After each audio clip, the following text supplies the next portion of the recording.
হ্যাঁ, চাচা মিয়া আসসালামু আলাইকুম। ওয়ালাইকুম সালাম। আচ্ছা, চাচা মিয়া আপনাদের এই জায়গাটা কোন গ্রামটার নাম যেন কি? গ্রামের নাম রামচন্দ্রপুর। আচ্ছা, আচ্ছা। এই রামচন্দ্রপুরে হুম, আমরা যে এই জায়গাটায় আছি, জি, এই যে আমাদের এই দোলনাটার পাশ দিয়ে ওই যে গড়টা দেখা যাচ্ছে এই যে এইটা। জি, জি। এটা তো হ্যাঁ, একটা বিশাল দিঘি, দিঘি। তাই হ্যাঁ, না? হ্যাঁ। এই দিঘিটার নাম কি? এটা গডডিগি বলে। গড়দিঘি, গডডিগি বলে। গড়দিঘি। জি। আচ্ছা। এই দিঘিটা মানে এটা খননের তো মনে হয় একটা ইতিহাস আছে। অনেক পুরানা মনে হয় এই দিঘি। দিঘিটা বহু পুরান। আচ্ছা, আমার কত দাদা দিনের মতো? আমার দাদারা বাঁচিয়ে আছে যখন আছিল তখনও এই অভাবে। তাই? তার আগের থেকেই এই। মানে আপনার বাপ, আমার বাপ আপনার চলে দাদা গেছে, হ্যাঁ, দাদা চলে গেছে, বাপ চলে গেছে। এখন আমরাও যাচ্ছি। হ্যাঁ, এইভাবে আরকি। এইভাবেই। জি। এই দিঘি মানে খনন কিভাবে হয়েছিল? এখন গল্পটা কিরকম? গল্পটা তো হুম, এখন কয়া যায় যে বলে এক রাইতে ৩ টে ডিগি হইছিল। মানে এক রাইতে ৩ এক টা কাটে দিঘি। ৩ টে ডিগ্রি হয়েছিল। মানে বা আসলে এলে হলো শোনা কথা ওইলে একদম হ্যাঁ, আমরা হ্যাঁ। দেখি নাই। আচ্ছা, আচ্ছা। না বুঝলেন? বিষয়টা হলো ওই যে এই হুম, পরীর দিঘির যে রূপকথার মতো পরীর দিঘির যে হ্যাঁ, জিনেরা আইসা মানে দিঘি খনন করে দিয়েছিল হুম, রাতারাতি, হ্যাঁ? ১০০০ বছর ধরে এর মধ্যে মনে হয় এটা আছে, হ্যাঁ? আছে। পরীর দিঘি খননের, হ্যাঁ? জি, যে গল্পটা আছে এইরকম এই দিঘি রাতারাতি খনন হয়ে গেছে। এখানে ৩ হ্যাঁ, টা দিঘি। ৩ টে ডিগ্রি। এক এরকম। রাত্তিরে ৩ টে ডিগ্রি। মানে এই দিঘিটা তো আমরা একটু আগে দেখলাম অনেক বড় দিঘি হ্যাঁ, এবং এই গড়গুলো অনেক উঁচু উঁচু ছিল। আরো উঁচু আরো উঁচু ছিল। আচ্ছা আচ্ছা বুঝলে এখন ওই দিন, দিন বৃষ্টির আওতায় নামায়া গেছে। আর ওই পাশে একটা পুরাতন বট গাছটা দেখা যাচ্ছে ওই গাছটার বয়স কিরকম? ওই পাশে? হ্যাঁ হ্যাঁ ওই না পাশে যে ওটা গাছটা ২, ৪, ১০ বছর, আচ্ছা ১০, ১২ বছর ১০-১২ বছর হবে এরকম হবে। বড় থাকি আহ, বিরাট, বিরাট গাছ আছে। আচ্ছা আচ্ছা ওই গাছের উপর দিয়ে হাঁটি বেড়ান গেছে হাত ছাড়ি দিয়ে। আহ, এইরকম মনে করেন পাঞ্জাসি, পাঞ্জাসি ট্যাক। আচ্ছা আচ্ছা আচ্ছা তো এই যে এই দিক থেকে আসতেছিলেন মানে ঘাস সিলাই নিয়ে আসলেন নাকি? ঘাস ছেলে নিয়ে এলাম একটা এটা কি গরুর জন্য গাভী আছে। গাভী জি। গাভী বাস দিয়েছি তো আহ, বাচ্চা হয়েছে। বাচ্চা কতদিন হলো? এই শুক্রবারে হয়েছে। শুক্রবারে জি। যাক মাশাল্লাহ এখন তো দুধ দোয়া শুরু করেন নাই নাকি? না, না। মানে কতদিন পর দুধ দোয়ান গরুর?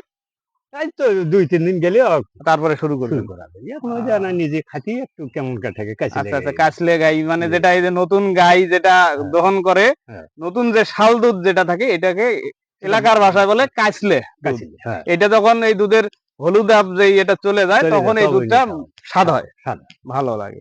আমার দেশি গাই তো আহ আমার তো বিদেশি নয়। যাই হোক আপনাদের এই দিঘিটা দেখেও ভালো লাগলো। জি। এখানে ঘুরে বেশ এই যে বাতাস খেলাম এই যে দোলনাটা আমরা হুম, সেট করছি হুম। এই দোলনাটা দোল খাইলাম এখানে বেশ ভালোই বাতাস, হ্যাঁ? এবং গাইবান্ধা এই রামচন্দ্রপুরের এই যে দিঘি জি। গড় দিঘি এটার কাহিনীটা শুনেও ভালো লাগলো দিঘিটাও অনেক সুন্দর। আরো হ্যাঁ সুন্দর আছিল। বিরাট, বিরাট গাছ আছে। এই যে মনে করেন এখানে একটা আমের গাছ আছিল। হ্যাঁ মনে করেন ৪ টে মই ন্যাংরা দিয়েও গোটা ঘেরা যায়নি। মানে বিশাল বড় আম গাছ ছিল। বিশাল বড়। আহ, এইরকম। আচ্ছা আচ্ছা ওই যে আম-টাম এখন ওই যে আম ধরলে হয় না? সেই হ্যাঁ ছেলেপেলেরা তো খাইয়ে এই আম দিবে। গাছটা কতদিন আগে কাটা হয়ে গেছে? এটা বহুদিন আগে কাটছে। আসলে এখন মানুষ ওই যে পরিবেশ বান্ধব না দেখা হুম। যাচ্ছে গাছের প্রতি গাছ লাগায় না কিন্তু কিন্তু গাছ কাটে। কাটে এই যে আপনারা বহুবার। আমরা যে ঘুরতে আসছি আপনাদের দিঘিটা দেখে ভালো লাগলো আমরা বলবো স্থানীয়ভাবে আপনারা যারা আছেন হুম। আপনারা পারলে গাছ লাগাবেন নতুন করে কিছু গাছ লাগাবেন নাগালি হবে হ্যাঁ কি হ্যাঁ এখন হ্যাঁ ওই যে মেয়েরা কাঠি নিয়ে যায়। এটা দেখা যাবে লাগাইলে দেখা যাবে আপনি যদি ১০০ গাছ লাগান জি। যাইতে যাইতে অন্তত ১০টা গাছ থাকবে সেই ১০টা গাছে ছায়া দিবে আপনার ছেলে আপনার নাতিপুতি তারা যখন এই ছায়া গরমের মধ্যে এই যে রোদের মধ্যে আমরা আসলাম যখন ছায়া পড়বে তখন দেখা যাবে তারা দোয়া করবে আপনাদের জন্য যে তার বাপ দাদারা এই এখন গাছটা লাগাইছিল। এই মেয়েরা একটু না বেশি কাঁচার হয়ে গেছে। আচ্ছা গাছ আচ্ছা পুষের গাছ হওয়ার হ্যাঁ গাছ সাথে হইলেই কাটি ফেলায়। কাটিয়ে দেয়। আহ, ওই আপনি যে গাচ্ছেন হ্যাঁ হ্যাঁ আপনাকেও ভাগ দিবে না। আচ্ছা আচ্ছা আমার জন্য তোমাকে কেটে রাখবে। এই তো এটাই তো সমস্যা মানুষ না ওই মানুষের ভালো আমরা চায় না। পাবলিকে আর গাড়ি না। তাও একটা আহ, ওই কানিতে আছে। ওই হ্যাঁ বটগাছটা আছে। ও কানিতে একটা বটগাছ। যাক তারপরে উদ্যোগ নিয়ে দেখবেন যদি ভালো হয় পরিবেশ বান্ধব গাছ ওই যে লাগাইলে হ্যাঁ হ্যাঁ। সেটা সবাই ওই যে সুফল মাসের পাবে। চাষে যে হ্যাঁ কন্ট্রাক্ট দিছে বছরে ২ লাখ টাকা করে। মাছগুলো কন্ট্রাক্ট দিছে জি। এই এই জায়গার এই টাকাগুলো কারা নেয় এই মাছ চাষের মালিক আছে, মালিক আছে? মালিক আছে। আহ, মানে পুরা পুকুরের পুরা কি মালিক আছে পুরাতন তাহলে? থানাপাড়ার সামনে ওটি আমার বাসা আছে ও হালিম মিয়া। তো কি এটা কয়জনের মালিকানা এই পুকুরটা? আগে একজনই আছে। আচ্ছা আচ্ছা এখন বেটারা আছে। নাতিপুতি বেটা নাতি তারা বেটারা যেন তারা ভাগ ভাগ হয়ে গেছে ভাগ, ভাগ হয়ে গেছে। সবাই মাছের ইয়া ভাগ নেয় ভাগ নেই। বা ভাগে মাছ ছাড়ে হুম, এরকম।